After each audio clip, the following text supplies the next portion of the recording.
नमस्कार, times of Swaraj में आप सबों का स्वागत है और मैं हूं संतोष सिंह।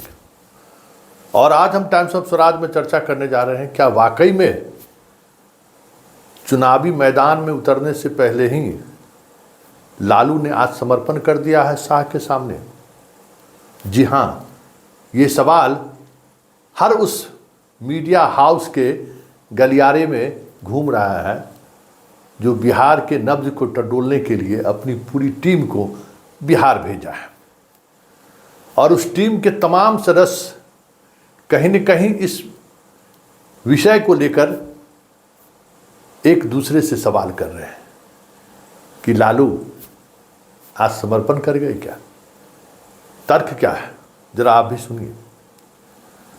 लालू इंडिया गठबंधन के या ईडी गठबंधन के बिहार में अगुवा हैं, लेकिन अगुवाई करने के बजाय 40 सीट पर ऐसा लग रहा है जैसे वो बीजेपी से सीधे सीधे लड़ने से वो बच रहे हैं।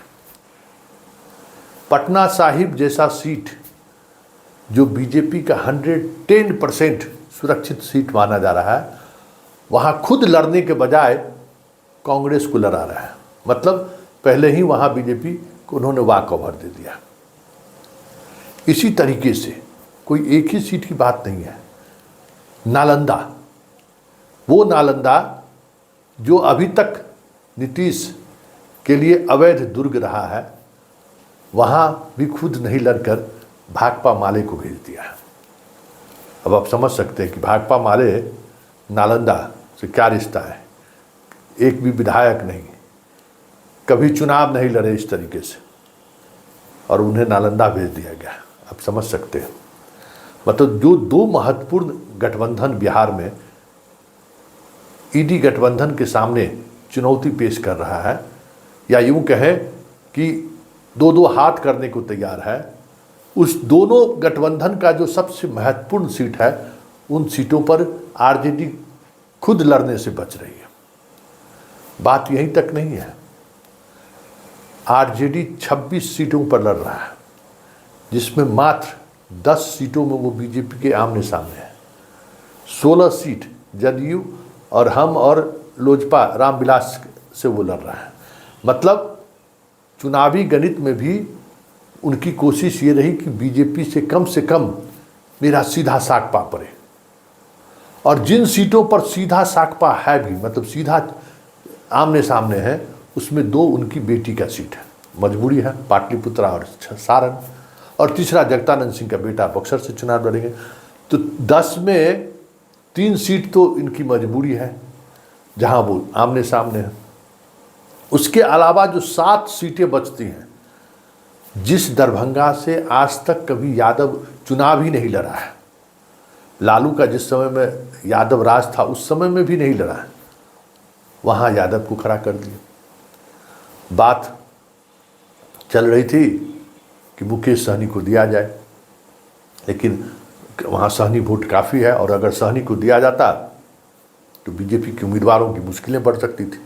यादव मुसलमान और सहनी अगर दरभंगा जिला में एक साथ उतर जाए मैदान में तो बहुत मुश्किल हो जाएगा बीजेपी प्रत्याशी के लिए। लेकिन वहाँ भी कहा जाता है कि वॉक ओवर दे दिया गया है। मधुबनी फातमी, उस फातमी को भेजा गया है जिस पर कॉमनल पॉलिटिक्स का आरोप लगता रहा है। और इस दौर में जहां कॉमनल पॉलिटिक्स की थोड़ी सी भी बू दिख गई, फिर क्या हो सकता है आप सोच सकते हैं। तो अब आप अंदाज़ा करिए कि 10 सीट में 3 सीट उनकी मजबूरी है, जहां 2 बेटी लड़ रही है, एक जगदानंद सिंह का बेटा लड़ रहा है। 2 सीट ऐसा है जहां उन्होंने चुनाव लड़ने से पहले ही वॉक ओवर दे दी है बीजेपी को। सिर्फ यही 2 सीट नहीं, नवादा का भी कमोबेश हाल वही है। नवादा में भी बहुत बड़ा ये बदलाव कर देंगे, ऐसा होता हुआ दिख नहीं रहा है। जिन जिन सीटों पर इन्होंने उम्मीदवार खड़ा किया है बीजेपी के सामने, उन सीटों पर अगर आप गौर करिएगा तो आपको यही लगेगा कि वहाँ लालू वॉक ओवर तो नहीं दे रहे हैं।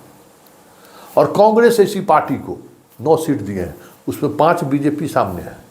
अब बताइए, जिसको कहते हैं कि जनाधार नहीं, उसको हम टिकट हम क्यों दे दें? जो हमें उनका स्ट्राइक रेट बहुत ख़राब रहा है, इसलिए हम इस बार इनको बहुत ही मुश्किल से सीट दे रहे हैं। तो आप संख्या पुराए और संख्या सामने दे दिए बीजेपी को। मतलब 60% से ज़्यादा सीटें बिहार में, जो 9 सीटें मिली हैं उसमें 5 सीट बीजेपी के सामने कांग्रेस है। मतलब पूरे ओवरऑल अगर आप देखिए तो ये जो दिल्ली के लुटियन जोन की जो मीडिया जो अंदर खाने की खबर चलाने की बात कर रहे हैं, वो खबर कहीं न कहीं इस बात की पुष्टि करती है कि कुछ न कुछ तो चीज़ें हैं। क्योंकि मुंगेर में उम्मीदवार ललन सिंह के सामने लड़ने के लिए भले कह दे कि बहुत मजबूत उम्मीदवार हमने खड़ा किया है, लेकिन कास्ट जो ललन सिंह सवर्णों के बीच काफ़ी अलोकप्रिय हो गए थे, हैं भी। अशोक महतो की पत्नी के खड़े होने की वजह से भूमियार और अन्य जो सवर्ण लोग हैं उनके अंदर इन तरीके की चीज़ें, जो ललन के खिलाफ एक आक्रोश था, वह आक्रोश धीरे धीरे समाप्त होता हुआ दिख रहा है। कमोबेश विवेक ठाकुर को लेकर भी, बाहरी उम्मीदवारों को लेकर जो स्लोगन नवादा में लग रहा था, वहाँ भी कुछ चीज़ें ऐसी ही दिख रही हैं। अब देखिए